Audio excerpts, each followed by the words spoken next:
என் உடலிலே முத்துக்கள் விழுந்திருக்கிறது. என் உடலெல்லாம் எரிகிறது, அக்னி ஜுவாலை வீசுகிறது. என்னால் தாங்க முடியவில்லை. யார் செய்த வேலை தாயே? கபாலசுரா, என்னை நீ சாற்றி கொண்டு அடித்தாய். ஐயா, நானே போட்டேன் உன் முத்தை. தாயே, உனது மகன் என் தாய் தந்தை யார் என்பது தெரியாத வேகத்தால் இந்த சக்தியாகிய உண்டையை நான் ஏற்றி வைத்தேன், அடித்து விட்டேன். தாயே, மாரியம்மா ஆயிரம்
தேவர்களை சித்திரவதை செய்தேன், உன்னை சித்திரவதை செய்தேன்.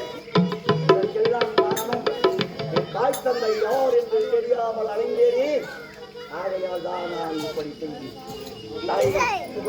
ஒரு வேண்டுகோள், பாமர மக்களுக்கு எனக்கு எப்படி அம்மையை வீசியிருந்தாயோ, முத்துகளை வீசியிருந்தாயோ, அதை போல் குழந்தைகளுக்கு என்ன அம்மை வீச வேண்டுமோ அந்த அம்மை தான் வீச வேண்டும். பெரியவர்களுக்கு என்ன அம்மை வீச வேண்டுமோ அந்த அம்மை தான் வீச வேண்டும். நடுவாக இருக்கிறவர்களுக்கு, நடுவயது உள்ளவர்களுக்கு எந்த அம்மை வீச வேண்டுமோ அந்த அம்மை தான் வீச வேண்டும். ஆனால் உன் அம்மையின் தாக்கத்தால் பாமர மக்கள் வேதனைப்படக்கூடாது. தாயே, பூமலம்மை, பயிரம்மை, நீரம்மை என்று சொல்லப்பட்ட அம்மைகள் குழந்தைகளுக்கும், தட்டம்மை, தக்காளி அம்மை என்று சொல்லப்பட்ட நடுவாக உள்ளவர்களுக்கும், குட்டாளம்மை, தொம்மங்குண்டம்மை, தக்காளி அம்மன் சொல்லப்பட்ட பெரியவர்களுக்கும் வீசினால் அவரவர் வயதுக்கு ஏற்றார் போல் அவர்கள் தாக்கத்தை தாங்கிக் கொள்வார்கள். அது மட்டுமல்ல தாயே, தாயே, நாம் தான் அம்மை போட்டுவிட்டோமே என்று காலம் காலமாக அவர்களுக்கு இருந்தால் அவர் உடல்நிலை பாதிக்கும். ஆகையால் ஒரு வாரம் ஏறுதலும் ஒரு வாரம் மறைதலும், இப்படி 15 நாட்களுக்குள் அந்த அம்மை மறைய வேண்டும். அந்த வரவும் எனக்கு தேவைத்தாய்.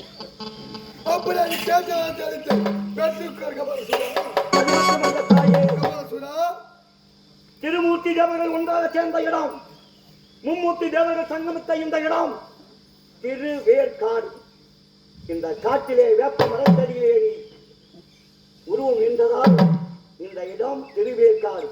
நாளை பாமர மக்களால் இந்த இடத்திலே கருமாரி தேவி கருமாரி தேவி கருமாரியம் என்ற ஆலயத்தை உருவாக்க இருக்கிறார்கள். அப்படி உருவாக்கினால் இந்த கபால சோழனான நான் கபால ஈஸ்வரன் பெயரை மாற்றி உன் எதிரே நின்று உனக்கு காவலாக நான் இருப்பேன். வருகின்ற பக்தர்கள் என்னை பார்த்து வணங்கி என்னிடத்திலே விடைபெற்று உங்களை பார்க்க வருவார்கள். அது மட்டுமல்ல தாயே, உங்களை பார்க்கின்ற குடும்பத்திற்கு அந்த அம்மை என்ற நோய் வரவே கூடாது. அதையும் நீ ஆட்கொள்ள வேண்டும் தாயே. அப்படியே பெற்றுக்கொள்க பசுரா.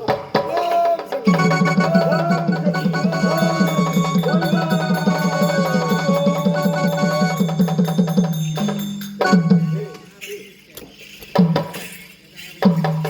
பேரன்று கொண்ட நாடக கலா மையன்பர்களே, திருவண்ணாமலை மாவட்டம் வெண்டாக்க வட்டம்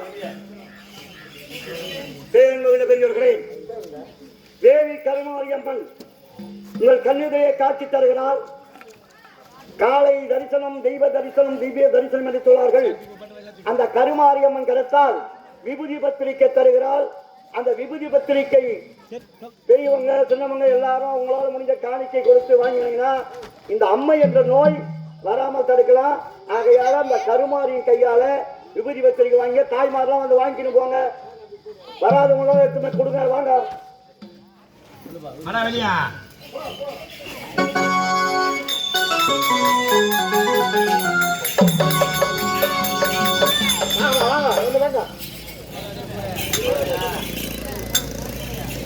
பேரன்று கொண்ட நாடக கலா மையன்பர்களே, திருவண்ணாமலை மாவட்டம் வெண்டாக்க வட்டம் ஸ்ரீநெல்லி கிராமம் ஸ்ரீ சக்தி கணபதி நாடக மன்றத்தினரால் இன்று இரவு நடத்திய நாடகம் கபால சூரன் என்னும் வதம் ஸ்ரீ தேவி கருமாரியம்மன் சிறப்பு என்ற நாடகம் இந்த காட்சியோடு நிறைவடைகிறது. நன்றி, வணக்கம், வணக்கம், வணக்கம்.